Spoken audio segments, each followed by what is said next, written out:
श्री स्वामी समर्थ. मित्रांनो, असं म्हटलं जातं की नेहमी वाईट लोकांसोबत वाईटच वागलं पाहिजे. कारण कडुलिंबाच्या पाण्यामध्ये साखर टाकल्याने ते गोड बनत नाही. या जगात दोन प्रकारचे दुष्ट लोक असतात. एक असतात दुष्ट आणि दुसरे स्वभावतः दुष्ट. दुष्ट व्यक्तीला तुम्ही कितीही उपदेश द्या, त्यांना सुधारण्याचा कितीही प्रयत्न करा, परंतु जे स्वभावाने दुष्ट असतात असे लोक कधीच सुधारत नाहीत. कधीच दया दाखवली नाही पाहिजे. ते 6 लोक कोण आहेत? चला या कथेमार्फत आपण समजून घेऊया. एका जंगलात एक सिंह शिकाऱ्याच्या एका मोठ्या लोखंडाच्या पिंजऱ्यामध्ये कैद होता. तो तहानेने भुकेने व्याकुळ झाला होता. त्याला काही करून त्या पिंजऱ्यातून बाहेर यायचं होतं. तेवढ्यातच तिथून एक मनुष्य जात असतो. मनुष्याला पाहून सिंह म्हणाला, हे मनुष्य, तू मला या पिंजऱ्यातून सोडवू शकतोस का? जर तू मला या पिंजऱ्यातून सोडवलं तर मी तुझा आजीवन ऋणी राहील. सिंहाचं म्हणणं ऐकून तो माणूस म्हणाला, तू मला काय मूर्ख समजतोस का? जर मी तुला या पिंजऱ्यातून सोडवलं तर तू मलाच खाऊन टाकशील. असं म्हणतात की विश्वासावर सुद्धा विश्वास ठेवू नये, आणि जो अविश्वासू आहे त्याच्यावर तर कदापि विश्वास ठेवू नये.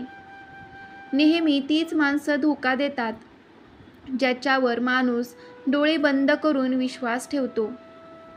आणि हे सिंहराज, तू तर स्वभावाने माझा शत्रूच आहेस.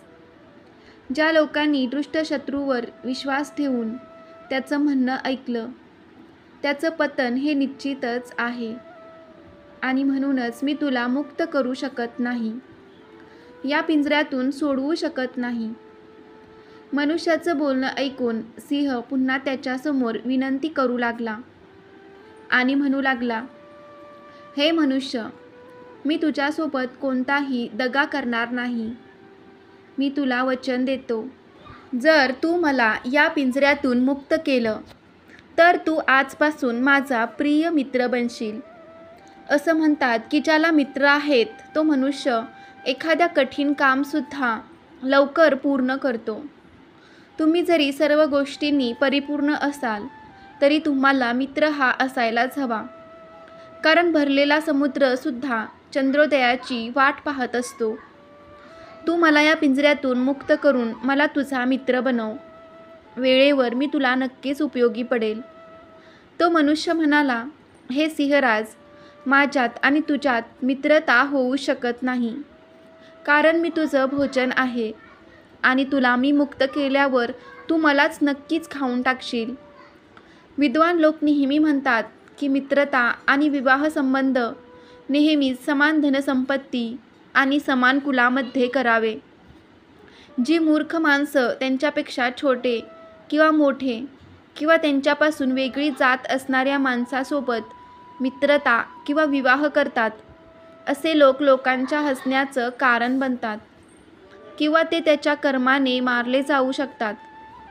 तुम्ही तर माझे शत्रू आहात, आणि शत्रूसोबत मित्रता बिलकुलच नाही केली पाहिजे.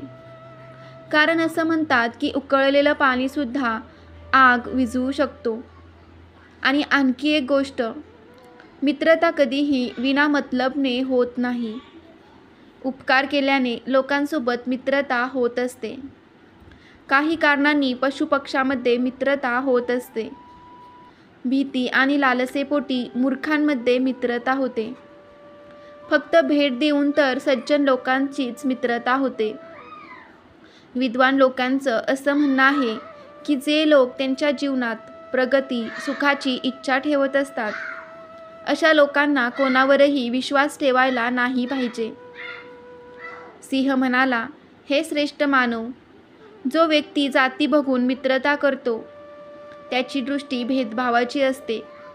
अशा लोकांना पुण्य प्राप्त होत नाही. जो शत्रूला सुद्धा मदत करतो त्याच्यावर दया दाखवतो अशी लोक देवासमान समजली जातात. देणे आणि घेणे, गुपित सांगणे आणि विचारणे, खाणे आणि खायला देणे, हे प्रेमाचे 6 लक्षणं आहेत. उपकार केल्याविना कधीच कोणामध्ये प्रेम होत नाही. मित्रांनो, त्या सिंहाचं गोड गुळगुळीत बोलणं ऐकून त्या मनुष्याच्या हृदयामध्ये करुणा जागली. त्याने सिंहाला मुक्त करण्यासाठी त्या पिंजऱ्याचा दरवाजा उघडला. तेव्हा जसा त्या पिंजऱ्यातून बाहेर आला, त्याची सर्व भीती नाहीशी झाली. त्याने त्या मनुष्याचे आभार व्यक्त केले. मनुष्य जसा तिथून पुढे जाऊ लागला, तेव्हा सिंह विचार करू लागला, मी मागच्या 2 दिवसापासून या पिंजऱ्यात उपाशीपोटी कैद आहे आणि मला काही केल्या आता भोजन हवंच आहे आणि इतक्या ताबडतोब मला भोजन कुठून मिळेल? जर या मनुष्याला मी खाल्लं तर माझ्या पोटाचा प्रश्न त्वरितच संपेल. आणि हाच विचार करून त्या माणसाच्या दिशेने निघाला आणि त्याला म्हणाला, हे मूर्ख मनुष्य, थांब. तू मला मुक्त करून खूप मोठी चूक केली आहेस. आता तू सांग, मला खूप जोरात भूक लागली आहे आणि मी कोणाला खाऊन माझी भूक शांत करू?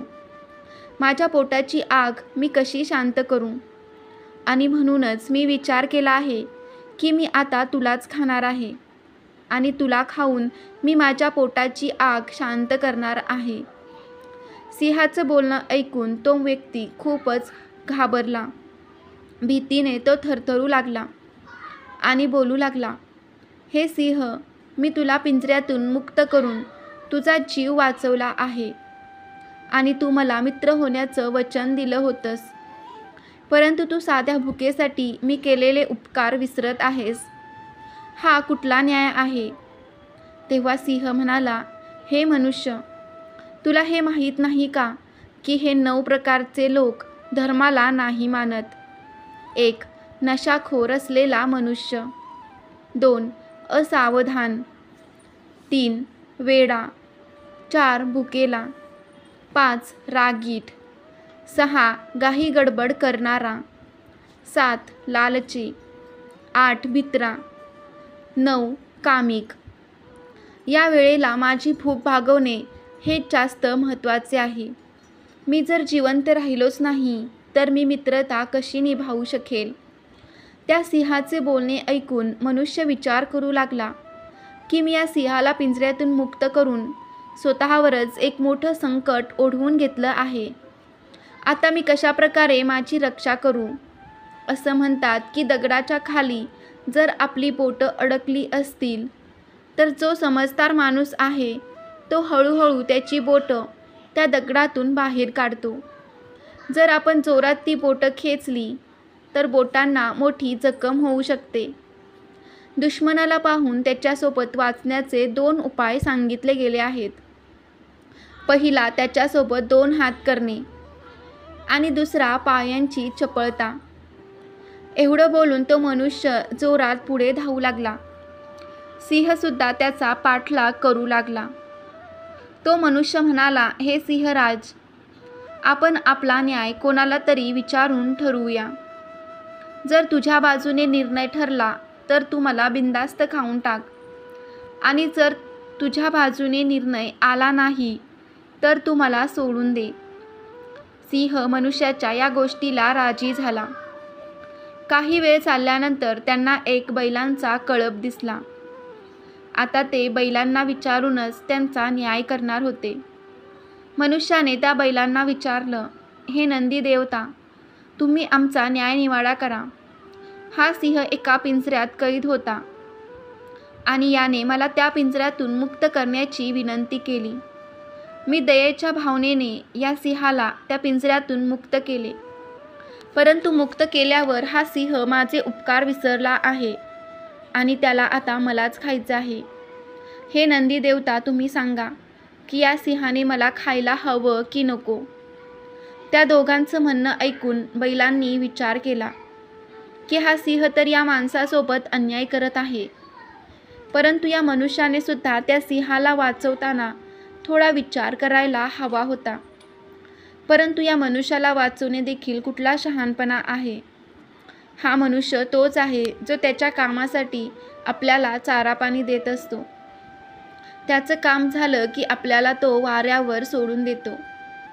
जेव्हापर्यंत आपण याच्यासाठी काम करतो तेव्हापर्यंत तो आपली काळजी घेतो, परंतु जेव्हा आपण म्हातारे बनतो तेव्हा हा मनुष्य काही हिंसक लोकांना आपल्याला विकून टाकतो किंवा जंगली प्राण्यांची शिकार बनण्यासाठी आपल्याला जंगलात सोडून देतो. मग अशा मतलबी माणसाने सिंहाचं अन्न बनणेच योग्य आहे. आणि हाच विचार करून बैलांनी सिंहाच्या बाजूने निर्णय दिला आणि सांगितलं की हे सिंहराज, तुम्ही या मनुष्य प्राण्याला खाऊन तुमची भूक भागवू शकता. निर्णय ऐकून त्या मनुष्याला मतलबी माणसांबद्दल विचार करून खूप जास्त पश्चाताप झाला. तो विचार करू लागला की त्या मतलबी माणसांमुळेच आज या बैलांनी सुद्धा माझ्या बाजूने निर्णय दिला नाही.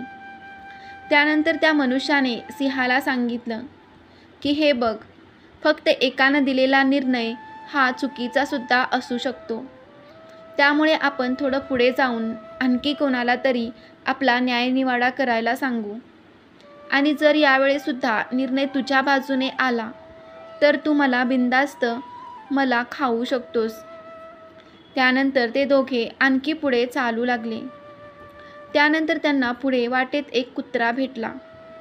त्यांनी त्या कुत्र्याला सुद्धा त्याची पूर्ण कथा सांगितली आणि म्हणाले की हे श्वान, जसं तुम्हाला योग्य वाटेल तसा तुम्ही निर्णय द्या. कुत्र्याने विचार केला की मी जर या सिंहाच्या बाजूने निर्णय दिला तर हा सिंह या मनुष्याला खाऊन टाकेल. हा सिंह असाच निर्दोष प्राण्यांना खात असतो आणि जर मी या मनुष्याला वाचवलं तर कमीत कमी हा मला रोजच्या रोज एक भाकरी तरी खायला देत जाईल. आणि हाच विचार करून तो कुत्रा त्या दोघांना त्याच ठिकाणावर घेऊन आला जिथे तो पिंजरा ठेवला होता. पिंजऱ्याला पाहून तो कुत्रा म्हणाला, तुम्ही इतके बलाढ्य आहात, तुम्ही या छोट्याशा पिंजऱ्यात कसे काय राहिलात? तुमच्यासमोर तर हा पिंजरा खूपच छोटा आहे. सिंह म्हणाला, नाही नाही, मी याच पिंजऱ्यात कैद होतो. याच पिंजऱ्यातून या मनुष्याने मला मुक्त केले आहे. कुत्रा बोलला, नाही, तुम्ही या पिंजऱ्यात राहू शकत नाही. जेव्हा कुत्रा त्या सिंहाचे म्हणणं मान्य करायला तयार नव्हता तेव्हा त्याचं म्हणणं सिद्ध करण्यासाठी सिंह लगेचच त्या पिंजऱ्यात गेला आणि म्हणाला, बघ, मी या पिंजऱ्यामध्ये असाच प्रकारे कैद होतो. मित्रांनो, जसा सिंह त्या पिंजऱ्यात गेला तेव्हा कुत्र्याने त्या मनुष्याला सांगून त्या पिंजऱ्याचा दरवाजा बंद करायला सांगितला. आता तो सिंह पुन्हा त्या पिंजऱ्यात कैद झाला होता. कुत्रा म्हणाला, हे दृष्ट सिंह, तुझी खरी जागा हीच आहे. हाच पिंजरा आहे. आता तू या पिंजऱ्यातच कैद राहून उपाशी पोटी मर. असं म्हणतात की दुष्ट लोकांवर दया दाखवली हे पूर्ण मूर्खपणाचे लक्षण आहे. ज्या लोकांनी दुष्ट लोकांवर दया दाखवली त्यांचा निश्चितच विश्वासघात झाला आहे. दुसऱ्यांचं काम बिघडवणारा आणि स्वतःचे काम करून घेणारा पाखंडी, जो वाणीने मधुर असतो परंतु आतून क्रूर असतो, असे लोक क्षमापात्र नसतात. माणसासाठी त्यांचा मूर्खपणा सर्वात जास्त दुःखदायी बनतो. बुद्धिमान लोकांनी कधीच मूर्ख, अभिमानी, रागीट, साहसी आणि धर्महीन पुरुषासोबत कधीच मित्रता ठेवू नये. दुष्ट स्वभावाचा, उपकाराची जाण नसणारा, मतलबी, धूर्त, धोकेबाज अशा लोकांवर कधीच दया दाखवू नये. आणि यातच आपल्या सगळ्यांचे कल्याण आहे. मित्रांनो, तुम्हाला हा व्हिडिओ कसा वाटला कमेंटमध्ये नक्की सांगा. आणि आवडला असेल तर लाईक करायला विसरू नका. आणि आपल्या चॅनेलवर नवीन असाल तर चॅनेलला सबस्क्राईब करायला सुद्धा विसरू नका. श्री स्वामी समर्थ. जय जय स्वामी समर्थ. श्री गुरुदेव दत्त.